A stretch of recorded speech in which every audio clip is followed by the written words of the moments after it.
Nada cinta. Nah, di sini saya semester 5 dari fakultas terbaik menurut saya, Fakultas Hukum di Universitas Agustus Surabaya Bunda. Sebelumnya ada yang belum tahu tentang di mana? Tahu ya, kamu ya. Semua orang benar. Di semua. Nah, selanjutnya kenalan ya. Saya akan mengambil nanti. Di depan ini nanti yang akan kita presentasikan ini ada sekitar 15 sesi. Enggak bercanda, nanti ini sesinya akan kita pangkas, ibu bener ya. Di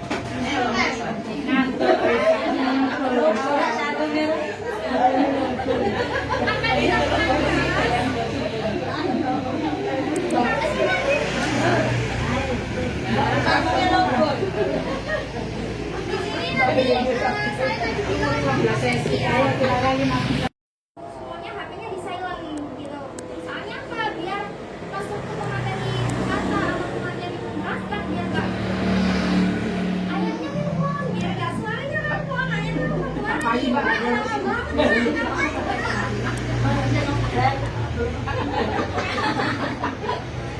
Nggak usah dipatiin data juga nggak apa-apa, cuman biar nggak bunyi juga ada biar nggak biar nggak ya biar konsentrasinya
apakah kita sudah memahami tanggung jawab yang kita sebagai konsumen.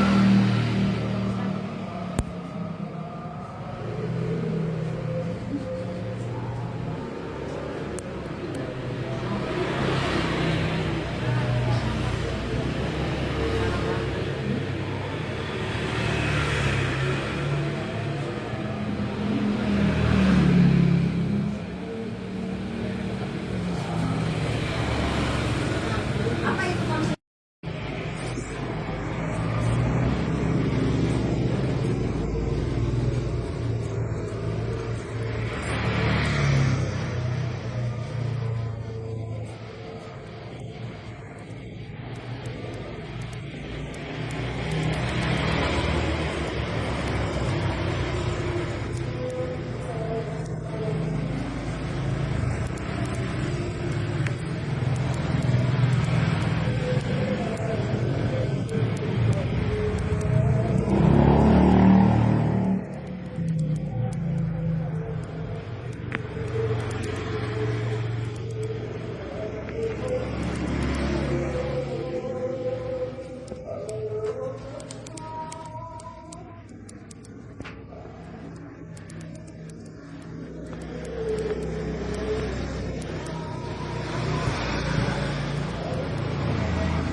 Si nama baik itu jika terbukti pelaku usaha berhak menerima atas barang atau jasanya seperti komplain lah. Nah, yang ketiga ini menerima pembayaran utang. Nah, pembayaran utang itu bukan Bu, yang rehabilitasi itu contohnya itu kayak jika terbukti tuduhan konsumen tidak benar atau misleading, itu kayak menyesatkan loh, kayak posternya itu kayak menyesatkan gitu.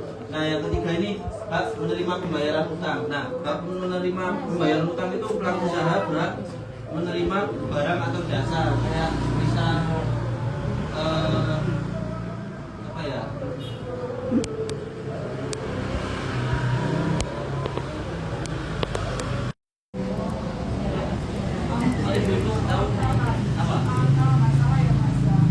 Ada pelaku usaha itu kayak dia itu menerima kayak PNS jadi iya kayak gitu.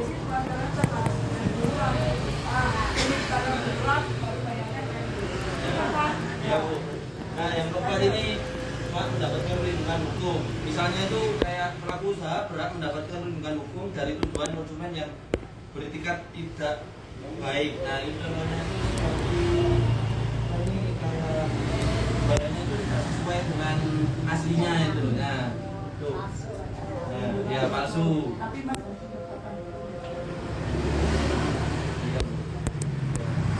Nah, di sini tuh saya ada kewajiban pelaku usaha. Yang pertama itu kewajiban utama. Nah, kewajiban utama itu misal memberikan informasi yang benar, yang jelas dan jujur mengenai kondisi jaminan dan layanan produk. Misal ya, ya Bu, barang yang dijual kepada konsumen. Ya. Terus yang kedua ini kewajiban khusus. Nah, kewajiban khusus itu misalnya itu menyantumkan informasi, menyantumkan label dan menyantumkan keterangan atau petunjuk penggunaan dalam bahasa Indonesia yang mudah dipahami. Nah, misalnya itu kayak larangannya itu jual, nah, ya.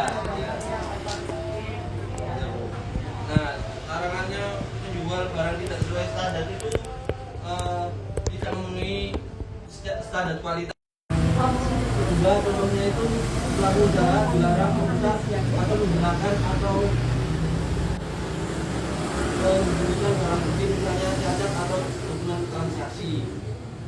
Nah, next. Nah, yang ketiga ini larangan kunci.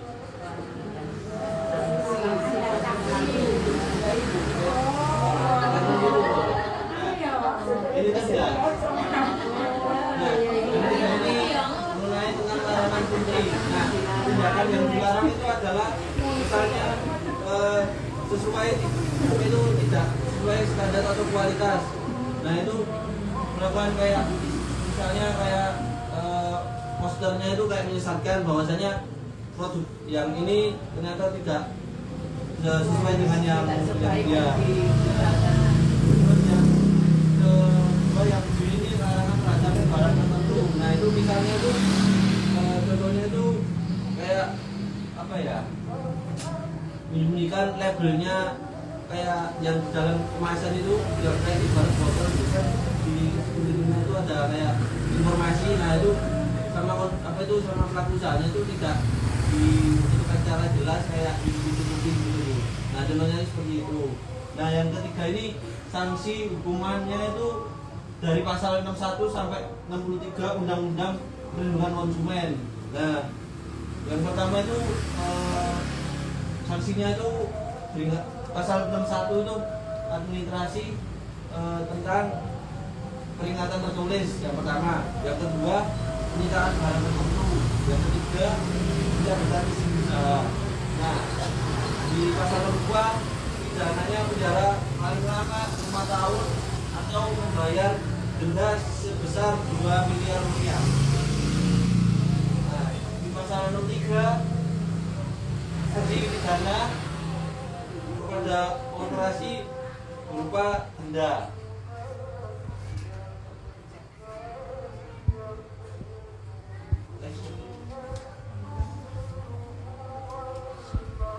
Nah, penyelesaian apa ini? Yang keempat itu penyelesaian sengketa konsumen berdasarkan UPK. Nah, sengketa antara pelaku usaha dan konsumen dapat diselesaikan melalui beberapa cara sesuai dengan pilihan para pihak untuk konsumen dan pelaku usaha. Yang pertama itu penyelesaian di luar pengadilan. Nah, contohnya di luar pengadilan itu penyelesaiannya itu dilakukan di BPSK. BPSK. Nah itu apa itu BPSK? Nah BPSK itu badan penyelesaian sengketa konsumen. Nah yang ini BPSK itu badan ini lembaga resmi yang pemerintah untuk menangani sengketa antara konsumen dan pelaku usaha. Yang kedua adalah ini belum saya tulis ya Bu. Nah yang kedua itu penyelesaian melalui lembaga alternatif penyelesaian sengketa atau ADR. apa sih metode yang digunakan dalam ADR itu? Nah, yang pertama itu adalah negosiasi langsung antara konsumen dan pelaku usaha untuk menangani solusi terbaik tanpa pihak ketiga. Yang kedua, mediasi. Yang apa itu mediasi? Melibatkan mediator profesional untuk mendapatkan kedua belah pihak kayak mengumpulkan barang itu. Terus konsilasi. Konsilasi itu adalah pihak ketiga membantu saran atau solusi. Contohnya itu dari lembaga ADR itu kayak LAPS, sektor jasa keuangan itu misal kayak biaya, terus bank, asuransi. Nah, terus yang kedua itu badan arbitrase nasional atau BANI. Next. Nah, kesimpulannya itu undang-undang perlindungan konsumen untuk mereka berfungsi sebagai kerangka hukum yang siap untuk menciptakan keseimbangan etika dan transaksi antara pelaku usaha dan konsumen. Nah, jadi pelaku usaha ini wajib memberikan informasi yang jelas dan jujur, terus menjamin mutu keamanannya, dan kewajibannya apa ini pelaku ini namanya konsumen. Nah, itu mendapatkan perlindungan hukum dan dari tindakan baik atau tidak jujur dari konsumen tersebut. Sekian, ya pelaku usaha. Sekian, terima kasih dari saya. Bila ada apa ini pertanyaan, siapa tahu bisa saya bantu. Mas, santai mas, asal terkasih. Santai kok.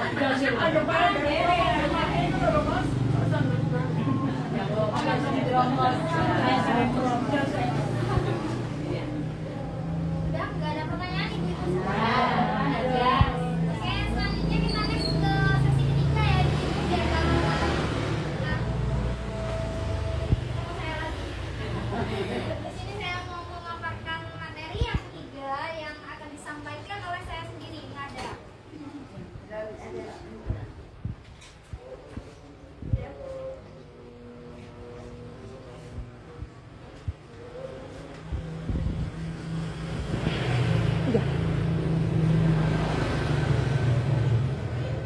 Sebelumnya saya baca ya. Nah, di sini saya tadi menjelaskan tentang setelah saya keluar perusahaan ini,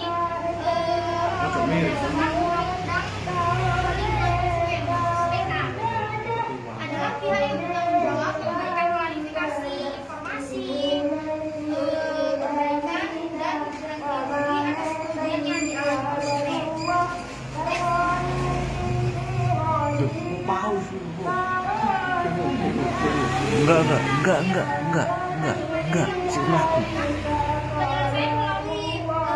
atau BPS saya tadi saya jelaskan, dan penyelesaian melalui Ditutup aja sih. Ditutup aja. Ditutup aja. Tadi tutup. prosesnya tidak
ternyata lagi keluhan-keluhan kayak gitu tuh bisa tuh Kak, harusnya diaduin ke BPSK, Badan Penyelesaian Sengketa Konsumen. BPSK, Badan Penyelesaian Sengketa Konsumen.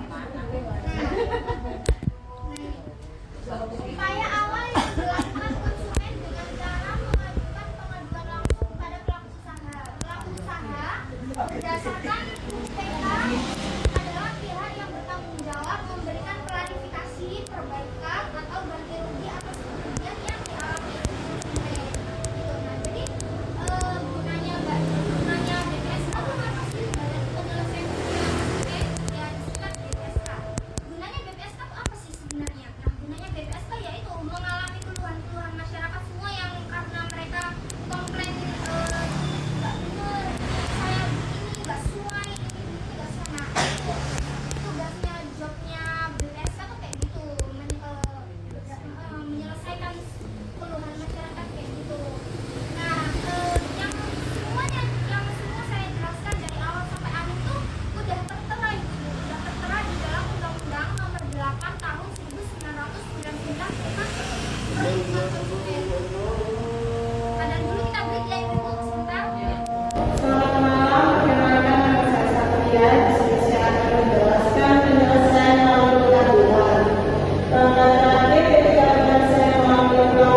Kali natin